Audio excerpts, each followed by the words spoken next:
Hi, everyone. Thanks for being here, attending this conference. So, who's using PSQL in this room? Don't be shy. Excellent. So, how on earth is this possible? How can you type just text, press enter, and then get some nice tabular results back? It's amazing.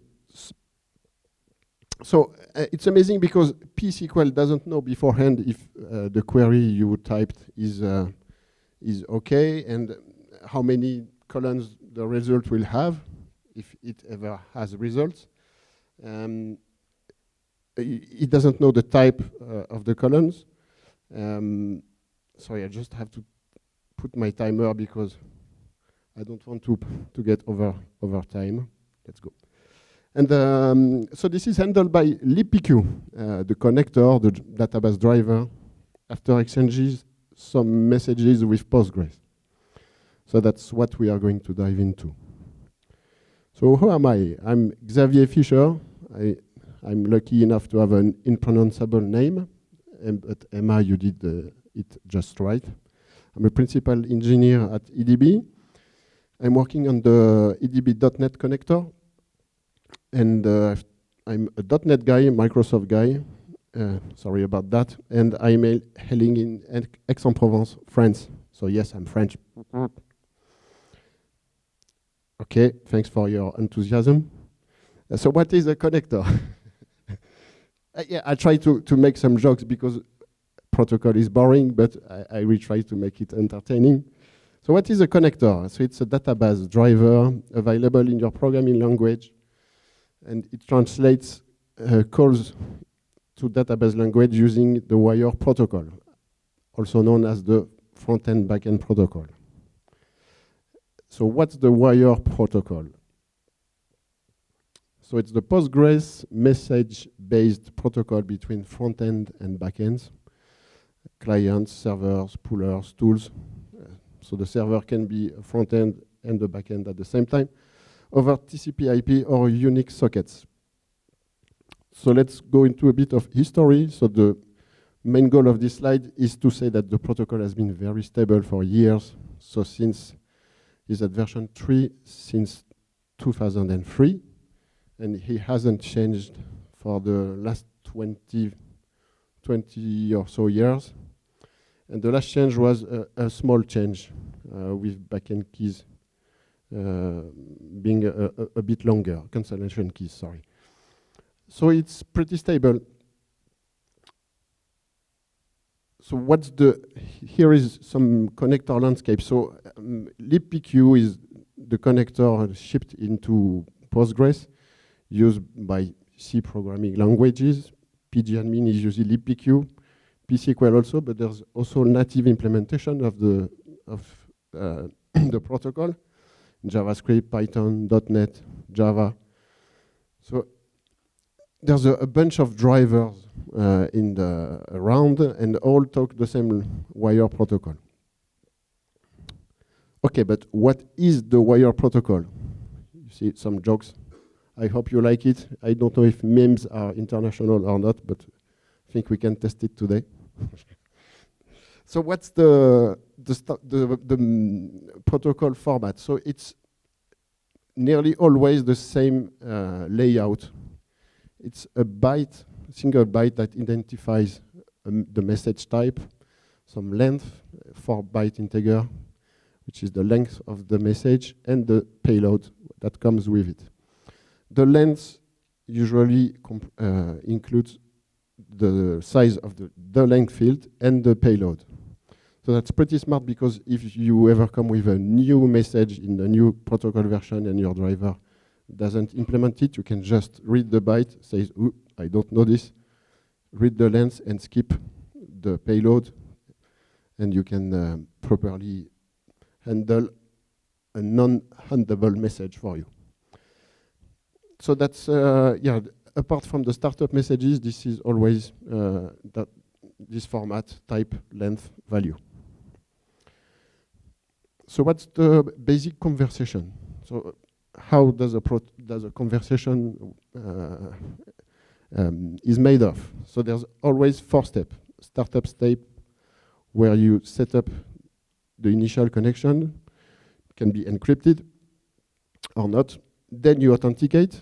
So when it's encrypted, that way your credentials or authentication information is encrypted in the channel. Then you have normal operation, your actual work, that's the reason why you connected in the first place.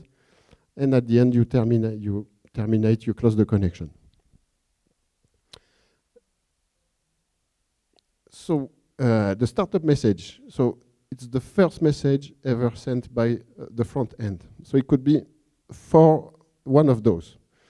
An SSL request, so those are the type of message that doesn't have a byte identifier. So it's like a special code for SSL request, length 8, 1, 2, 3, 4, 5, 6, 7, 9. The server knows it's a SSL request. It will answer yes or no, I can do SSL. A GSS encode request, also different special code. So that those 2 first messages are the way that you can set up an encrypted connection, and then if the server is okay, then you can proceed and you have a secure channel.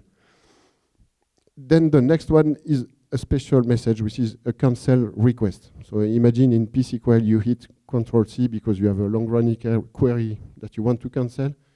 The way to cancel a long-running connection is actually to open a new connection and send the special message where you put the process ID of the backend you want to terminate and a special key that is given to you by the server when you first connect.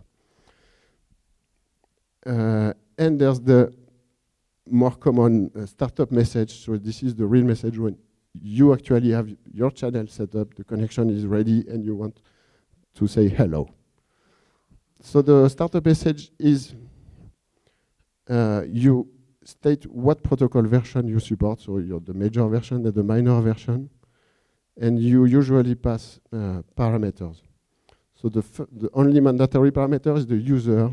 So you say, I want to connect as this user, but usually you say also you want to connect to this database. This is my application name, my encoding, and replication that can eventually open a special type of connection, which is replication connection.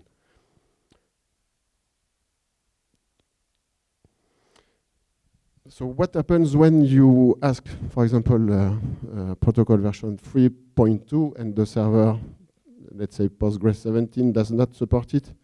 You will have a message back, which is a negotiate protocol version, where it says, okay, I can support only the minor version 0 of the version 3 protocol, and it will eventually send the options that it doesn't support. So it's up to you as the connector to say, okay, I can proceed with that version, or I close the connection.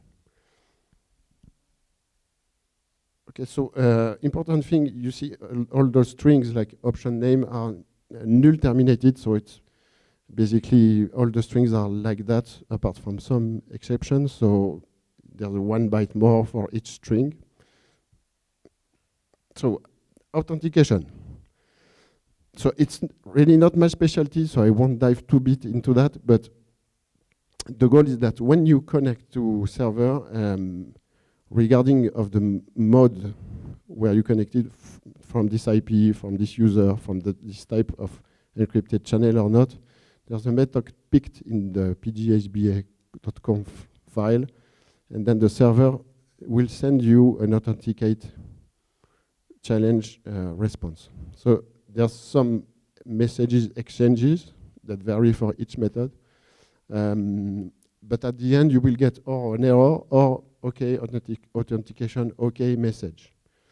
So in PG18, we have a OAuth bearer, which was introduced.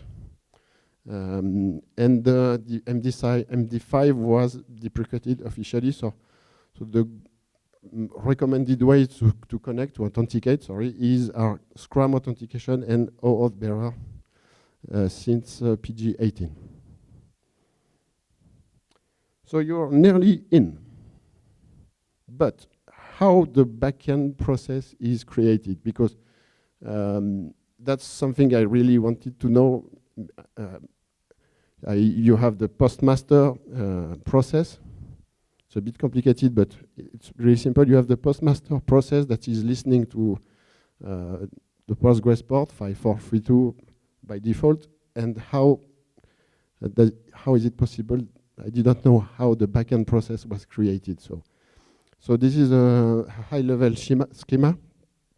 So yeah, we were there from the authentication phase, and at this point, the postmaster has already accepted, as the connection is TCP connection is made, the postmaster has already forked itself into a new process that is called the backend process, and this has passed along the socket. So you are not talking to the backend process, but it's not fully ready to use Postgres process. So when your authentication is successful, then you have an initialization of this backend process into something that is really a Postgres backend that is ready to proceed with the startup. So why is this important? Because that step of Postgres initialization, it's the one that is taking a bit of time. Nowadays it's like 15 milliseconds, but still it's something. So if you have to open a lot of connection, this impacts the performance because it's a costly operation, because it's a new process and it has to. In PG18 we have a OAuth bearer which was introduced, and the MD5 was deprecated officially. So the recommended way to connect, to authenticate, is our Scrum authentication and OAuth bearer since PG18. So you're nearly in. But how the backend process is created, because that's something I really wanted to know. You have the postmaster process. It's a bit complicated, but it's really simple. You have the postmaster process that is listening to the Postgres port 5432 by default, and how is it possible? I didn't know how the backend process was created. So this is a high-level schema. So yeah, we were there from the authentication phase, and at this point, the postmaster has already accepted, as the connection is TCP connection is made, the postmaster has already forked itself into a new process that is called the backend process, and this has passed along the socket. So you are not talking to the backend process, but it's not fully ready to use Postgres process. So when your authentication is successful, then you have an initialization of this backend process into something that is really a Postgres backend that is ready to proceed with the startup. So why is this important? Because that step of Postgres initialization, it's the one that is taking a bit of time nowadays. So there's some exchanges going around. So when you press enter, pSQL sends, libpq, the connector, sends a query message with your query string. And then the server should respond with an error message if the query is bad, or if the table does not exist for any reason. But if it's okay, it will respond with a raw description message. So it says, okay, your query, if you have this message, you know that your query is okay, it was parsed, okay. And then it explains you the results your query will have. So it's a raw description message. So it's an information about here are the rows you expect, their types, their length. And then it will send the actual raw data. So so a row is a data row message. So it's all values for a single row, and it will send as many data rows as there are rows in the results. If there are no rows, it will send a no data message. We will dive a bit later in how these messages are formatted. Then when it has sent all the data, it says command complete. So he's done with this batch. And if it's the only query, and it has done with it, then he will send a ready for query message. So that's, and there's no, it doesn't represent the actual packet sense, because when you have the data row messages, they are usually sent in a whole packet. So it's messages sent, but they are all in the same packet, just separated. And one message comes after another. So it's usually 3 packets: query, row description, and all the rest. So the query message is fairly simple. It's a queue message. The identifier is queue. You have a length and your query, null terminated string. So it's as simple as the name says. The row description message you have back. So it seems complicated, but it's really helpful, because it says, okay, this is the total length of the message. There are 4 fields, so it's a 2-byte integer, which says there are 4 fields or n fields in this in the data I will now send you, and this details the data. So for each column, it sends the column name, the table OID. So this is where the OID of the table where the column comes from. So for example, if you are a join query with various fields, then you can know that each field comes from this table.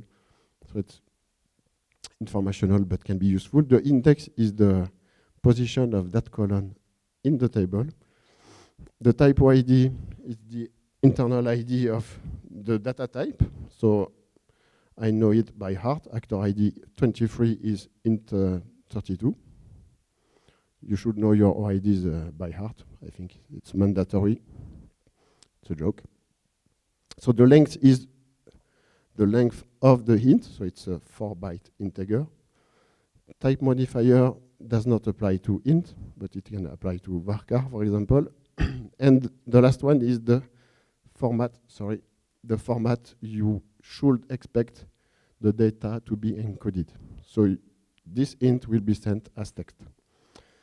For example, the first name colon, you see the type OID is 1043, and the type modifier is 49. Sorry, it's a bit small, but trust me. So 49 means it's a varchar 45, because you have a 4-byte header in the varchar representation, and it will be sent as text. Same with last name, and last update is a date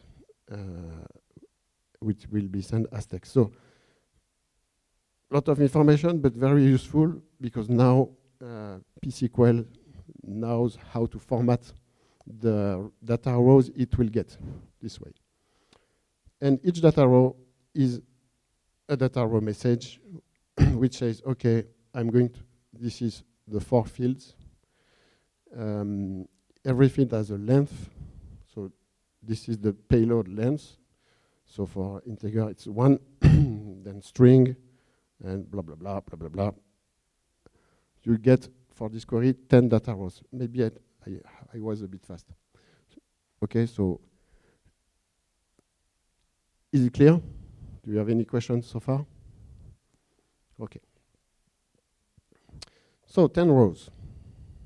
And then when it's done, command complete message, so it's a C message, and it has an informal message, which is what operation was performed, here a select, and how many rows did it return. So 10 rows. Some drivers actually do it when you run a query, and for example, an update query, and it updated and nothing because the predicate was wrong. It's really useful because you know how many rows were updated actually. For example, update this user set his name to Xavier, and where the ID of this user is 10. If there's no user in the database, your query will just run fine. But there you will know that no rows were updated. So on the client side, we'll know that something was wrong. Or imagine 2 rows were updated. Ooh, bad. And then ready for query message. Again, transaction idle. It means that, yeah, because when you run a query important like this, there's an implicit transaction. So when you send query, actually Postgres starts an implicit transaction, and if everything goes well, it commits the transaction. So now you are back into an idle state. But if anything goes wrong, then the whole statement is rolled back. So that's from this simple example. There's a lot of messages going over the wire. So all the goal of this talk is to present the underlying, what's going on under the hood and the cost that many round trips could have, and why it's important to understand the protocol, because there's ways to improve things. That's the simple query, so it's really simple. You send something, you get something back, and you can send multiple queries at once. You will get data rows message, command complete, another bunch of data rows if you send multiple select. So it's simple, but it's quite powerful. So let's go to extended query. So extended query is, to me, usually the case you should use when you have some parameterized. Did I say it well, Bruce? You are the most American guy in the room. Parameterized queries. Yeah. In this example, I'm running a query which is I select some fields from a table, film table, where rating equals $1, which is a parameter placeholder, and length less than parameter 2, $2. So you can do it in PSQL, sorry. You can run this in PSQL using this syntax. You type the query, you have the meta command bind, then you have the parameters separated by spaces, and you run and the meta command G, which executes the statement. So this one isn't very useful, but it can show how you can separate the parameter values from the query string itself. So it's pretty good to avoid SQL injection. Then there's a bunch of messages. So extended query is nearly always like that. So you have parse, bind, describe, execute, sync, all sent in one packet. And you have usually one packet back or more if there are a lot of rows. So we'll dive a bit into the details, but what is good to know is that when you send the parse message, Postgres, the backend, parses the query, checks if the syntax is okay, then it prepares a statement. So a statement is just the query template that is ready to receive parameter values. And that this way, the statement can be named, and you can avoid, if you repeat and you run the same statement again, you can avoid the cost of parsing and parsing again. The bind statement is just for this statement. Here are the parameter values. Describe is you ask, as in the sample query, you ask the server to describe the result it will send back. Execute is just, okay, now you have the statement, the values, so please run it. And sync, it's, okay, I'm done. I've sent all I have to you. Reply. So the server says, parse complete. So he says, okay, the query is okay. The statement is ready to accept parameters. He will then send bind complete, which says, okay, the parameters are bound, and I have what is called the portal, which is ready to execute. So it's the statement which is actually planned. So there's an execution plan ready to run. and the statement is ready to run. Then it will send a raw description message, the same as in the simple query example we saw before. The rows, command complete and ready for query. So if you, in this case, we didn't give a name to this statement. So it's an empty string and it's just, okay, throw this statement away when the query is done. So it's just one way around, then the statement is wiped out from the server. You won't be able to reuse the same statement.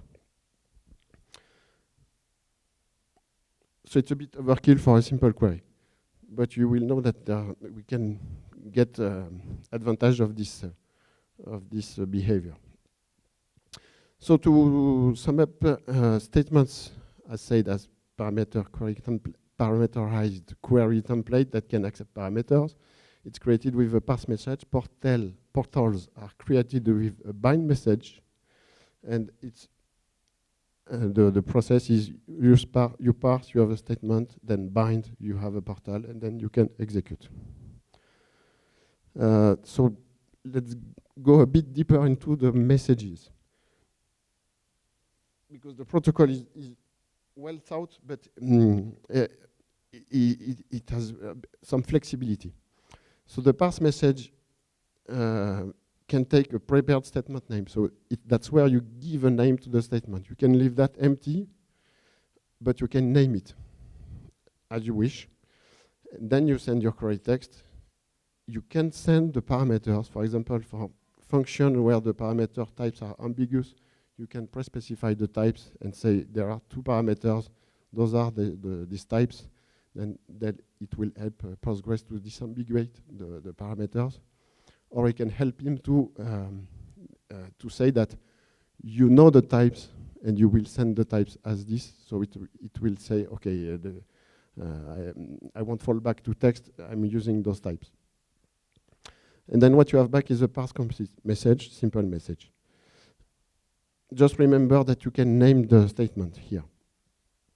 Then it prepares a statement. So a statement is just the query template one way around, then the statement is wiped out from the server. You won't be able to reuse the same statement. So it's a bit overkill for a simple query, but you will know that we can get advantage of this behavior. So to sum up, statements are said as parameterized query template that can accept parameters. It's created with a parse message. Portals are created with a bind message, and it's the process is you parse, you have a statement, then bind, you have a portal, and then you can execute. So let's go a bit deeper into the messages, because the protocol is well thought, but it has some flexibility. So the parse message can take a prepared statement name. So that's where you give a name to the statement. You can leave that empty, but you can name it as you wish. And then you send your query text. You can send the parameters, for example, for function where the parameter types are ambiguous. You can pre-specify the types and say there are two parameters. Those are these types. Then that it will help Postgres to disambiguate the parameters. Or you can help him to say that you know the types and you will send the types as this. So it will say, okay, I won't fall back to text. I'm using those types. And then what you have back is a parse complete message, simple message. Just remember that you can name the statement here. So the bind message has also two variants which says, okay, I want you to describe the statement. So if you remember the query has two parameters, and you can ask the server to describe this statement, and the server will respond you what are the parameters and what types are the parameters to send. So it will be helpful for you as a connector implementer to have those values so you know how to send the parameters the statement expects. And you can describe the portal, which is what is the shape of the result. So in the bind step, if you name the statement and the portal, you can also ask to describe the statement and the portal. If you describe the statement, you will have both descriptions. You will have a parameter description message and a raw description message. And if you describe the portal, you will have just the raw description message. So we will see example later on. So parameter description message is a T message with length. There's a parameter count. He says, okay, there are, for example, 2 parameters in this example, and those are the OIDs, the types of those parameters.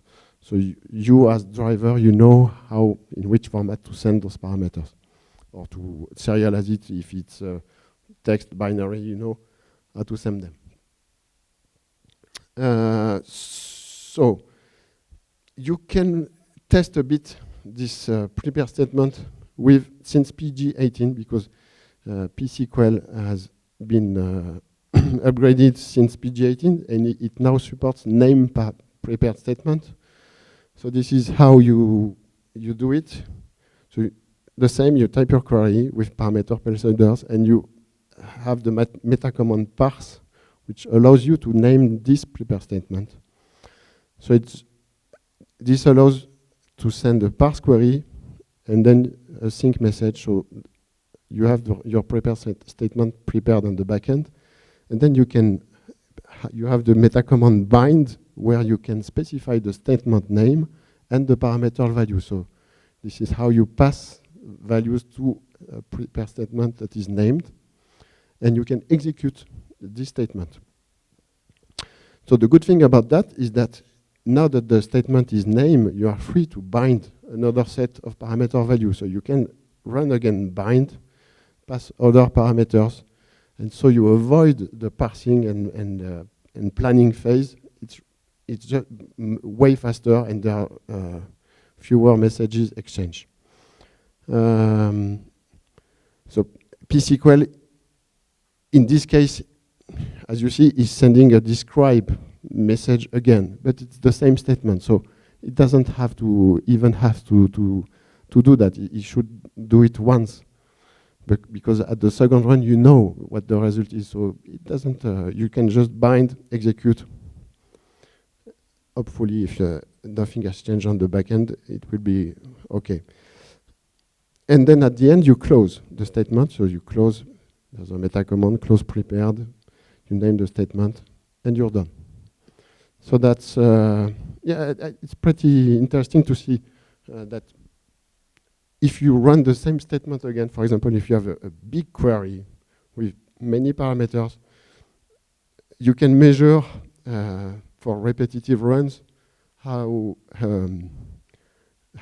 many calls you have to make before it gets really better to use extended query. And usually the figures are quite low.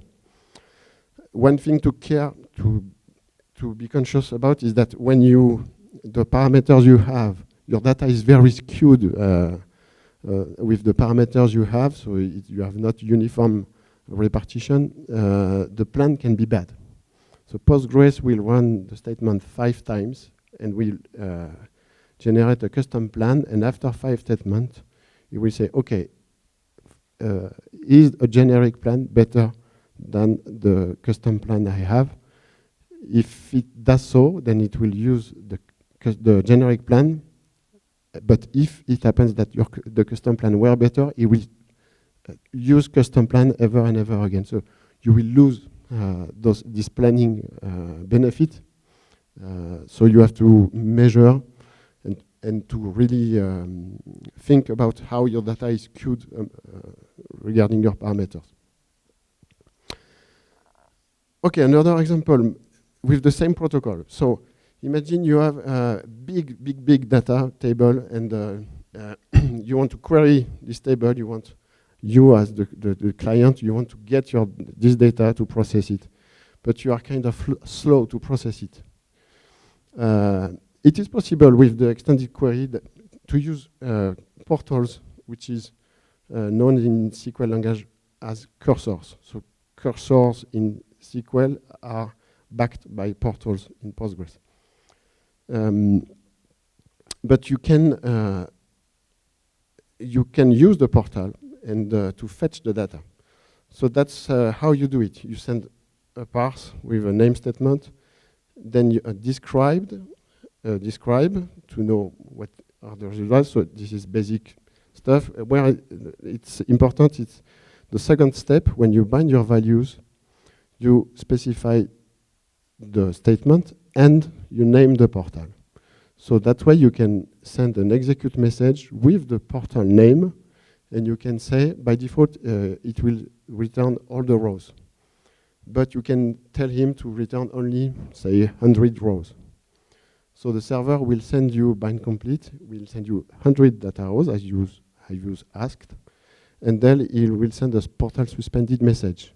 So it's up to you now to process the data, but the rows, the cursor is still alive on the back end, so you can execute it later on, and you can proceed. So you can really, it's like fetching a cursor, but you can do it using only the protocol. So in this example, it's 220 rows just to just that we can see how it ends. So if the last message will be execute 100 rows, this portal, and it will send only the 20 remaining rows and the command complete message. And now you know that you're done with all the fetching. Then you close the portal and you're good to go. Okay, I will speed up a little bit. So extended query, pros, prevents SQL injection. You have binary data support. You can reuse the plans, so it's better for performance. And there are, as you see, many ways that you can use the protocol to minimize round trips and have better performance. So it's slower if you just have one-off queries, obviously, because you have more round trips than a simple query. And it's only one statement, so you cannot have multiple queries with multiple parameters. Let's talk a bit about copy. This is not my area of expertise, but I think it deserves its slides. So copy is a sub-protocol. So it's not a special protocol. You just send a query as you would with a simple query, which is copy from or to std in or std out. It can work both ways. So it's bulk import data to the server or bulk export data. So I have worked in special data for many years. So I tested this with special data, shapefile like SHP to PGSQL does. And it's really good in binary format. So text is, I think it's good for legacy format where you don't have any choice, CSV also, but binary is really, really super fast, better than other competitors on this. And it's used by internal tools as well. So I just drawn a couple of messages. I think I don't have time to dive longer. Replication. So again, just a rapid flyby of a replication. So you can start, just to know that protocol-wise, you actually start a replication using the replication parameter in the startup message. This is how you initiate a replication connection. So if you send replication equals true in the startup message, you start physical replication. And if you send replication equals database, you start a logical replication. Physical replication is great, but it works only with the same server major version and with the same binary data format on disk. Logical replication is cross-platform, but it does not replicate data definition, language, procedures, function, catalog, sequence, etc. There's a great talk from PGConf EU 2023, which covers greatly this topic. Yes. I think maybe I'll share the slides with you if you want. So let's talk a bit about performance. So as said, connections are expensive. One backend process is actually 5 to 10 megabytes, 5 to 50 milliseconds to open, depending on your platform. So everybody use poolers. So it's a connection pool where you have active connections, and the pool is smart enough to release and rent a connection out of the pool. So PG Bouncer is one of the most famous PG pool also. There's also poolers inside the drivers. The .NET driver has its internal pooler. So I think it's mandatory if you are connection intensive in your work. Also queries, repetitive parameterized query benefit from prepare statement, as said. Use the binary format. Beware of the 5 execution trap, as said before. And then it's on the client side when you do actually your application code. There's some basic things, quick wins. Avoid the n+1 problem where you fetch rows, and for every row you do an additional round trip to the database. Usually you can do it in one single Postgres statement. You can use batches to insert data. So if you want to insert, you can actually insert many rows in one single statement. You can use arrays to pivot the array and to also have single statement and avoid round trips. And as a general rule, you should trust Postgres because it's doing better than you will ever do with data manipulation. You trust the driver and measure and read the docs. So now, diagnosing. If you, so this is not for support engineers or people interested, but if you want to know what's going on inside the network between your application, the bottom of your application, and the backend, it's good to have some tools. So if you program in C and you use libpq, there's a nice call to be made, which is activate pq trace, which is a one-liner, and then you can dump protocol conversation into a file. It has been improved since PG14, so you have very readable messages. But you can also use super tools like Wireshark. So Wireshark allows to trace network messages, and it has many plugins, so it can dissect the messages and present them in an understandable way. So when you have Wireshark installed, you launch it. You have this screen, which is totally clear, very simple. So in fact, you have to choose your network interface. Then you capture. And if you didn't have plugins, that's what you will see. So just a bunch of bytes packets. But hopefully you can type PGSQL and then boom, you have superpowers of be able to translate messages. So you can see the actual message types sent.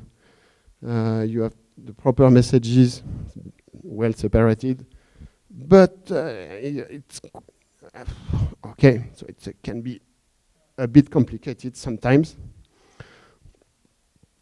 So here it comes. So PG Proto Export, it's an open source tool I've done to document the protocol. So you can capture, have a network capture from Wireshark or TCP dump, anything that can generate a pickup file. And the tool allows you to generate documentation. So many of the diagrams you've seen are generated from this tool. So it's pretty useful. You know really what's going on the wire. So you can generate latex, mermaid diagrams, text, whatever. I mean, you can even send back to Postgres the protocol dissections. Why not? Postgres, so you can do a loop. where you put back inside Postgres, then you query the protocol conversation, and then you export them again to Postgres. Why not? It would be great, you know? Sure. Oh my God. Okay. So yeah, to be announced. It's still cooking, but it will be released soon. So let's keep in touch. Thank you. I don't know how to say it. I learned it, but I forgot.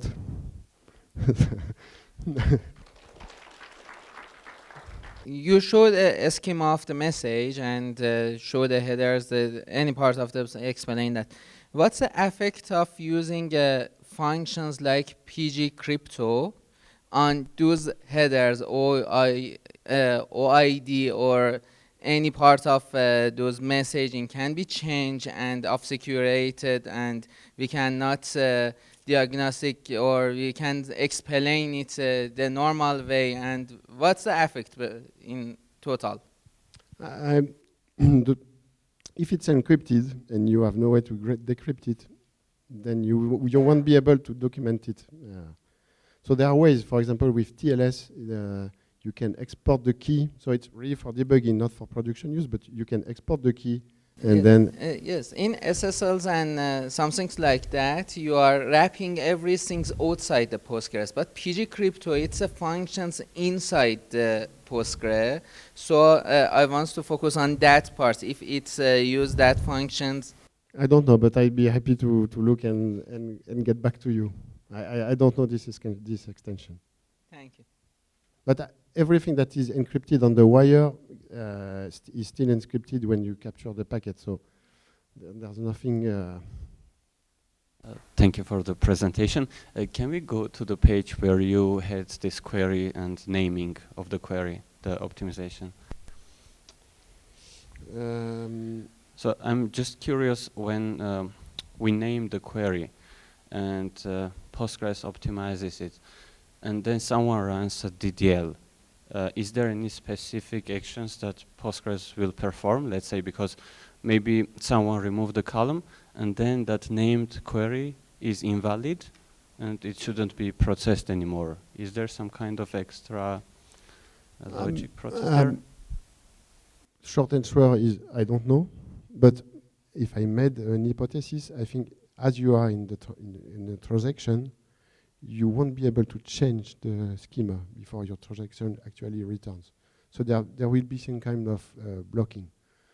And don't forget that this is really short-lived. I mean, if I run Wireshark now, it's a lot. But I don't know. I don't want to give you a wrong answer. No. And in general, we can't name a query for many connections. It's only for a specific connection. Or we are like naming that. Yeah, they're local. You are the one naming, so you are the one choosing the name. Actually, drivers like PGSQL generate names. Oh, so okay. After 5 executions of the same statement, they choose a name, and then they are kept with the name inside the pool. So if you reuse another connection with the same statement, it will keep the statement. Thank you. Thank you. Thank you for the presentation. So I had a question about the binary format for the portal parameters. So when you use the binary format, for example, if there is an integer, should you use the endianness of the server, or is there some consequences? Like, that's a good question, and I don't have the answer. I think it's the endianness of your the OS server. I think the server. But I'm not sure about that. I think. I don't know. I really don't know, because there's the endianness of the packets themselves, but the formats are quite are dictated by the endianness of the TCP of the packets itself. So it follows the network endianness and nothing else. Okay, thanks. You should try. And yeah. Apart from a black hole, I mean. Thank you.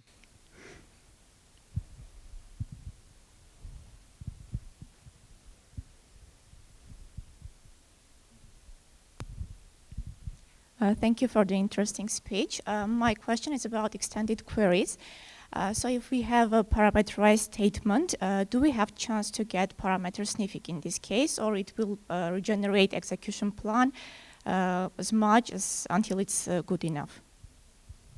So to rephrase your question, I mean, for example, if we have parameterized query and we run it one time, and it generates a plan which is good for this special parameter, and then we change the parameter, and the same plan is not good enough for that parameter. So will it regenerate the plan, or it will use that plan for the previous one? I was not clear on that, so it's a good question. It will generate. It will have a generic plan and a custom plan for your parameters.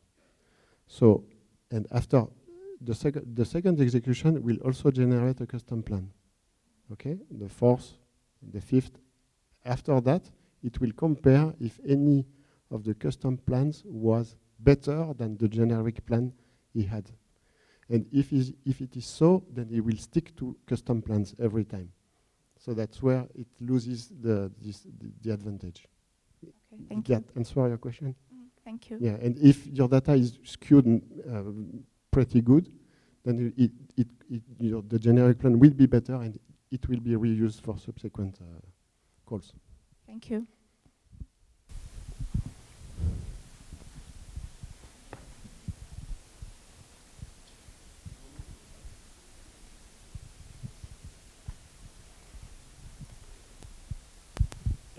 Thanks, Xavier, for the presentation. So I have a question related, like your experience with .NET Connector. So how it works for you? Basically, you have some driver specs written in some grammar like Bison or React. You are getting it, giving to the parser generator, generating, let's say, your .NET parser and wiring your logic. How it's done? How, like your experience to write .NET Connector as a client for wire protocol, and some related questions. So how you are testing like it to covering all cases, like it's fully compatible what we are doing, etc. Like how it's done. Well, it's mainly because at EDB we maintain a special version of the connector that has proprietary additions, but I think the protocol is well documented, but it's more like a reference documentation, and it really lacks real-world examples. So what happens when you call there us? is no parser definition or grammar, so I can give it to, like, it can be Bison, Yak, or some other format. So there is no like it's just documentation. There is no like grammar for this to make easier, like to write client protocols, like clients, not protocols. So there is no like definition for the parser, for the protocol, or for the wire protocol. I mean, it's just documentation, so I need to do it myself. Yes. Okay. Yes. It's documented. You have all message formats. I should have put a link on that, but the Postgres docs, you have the front-end, back-end protocol, and everything is documented. Okay. But there's not, the flows are well documented, but it's, okay. Some real-world examples could be really helpful. Okay, thanks. By the way, quick check the endian question. I mean the answer question. So basically, it's big endian. Now it's driver responsibility, like by the protocol, it's big endian should be, and after like driver should convert to the big endian, and server should, if needed, to convert to his own, let's say, endian. Thanks for looking. Thanks. It just checked. It's interesting for me also. Yeah. Thanks. Thank you.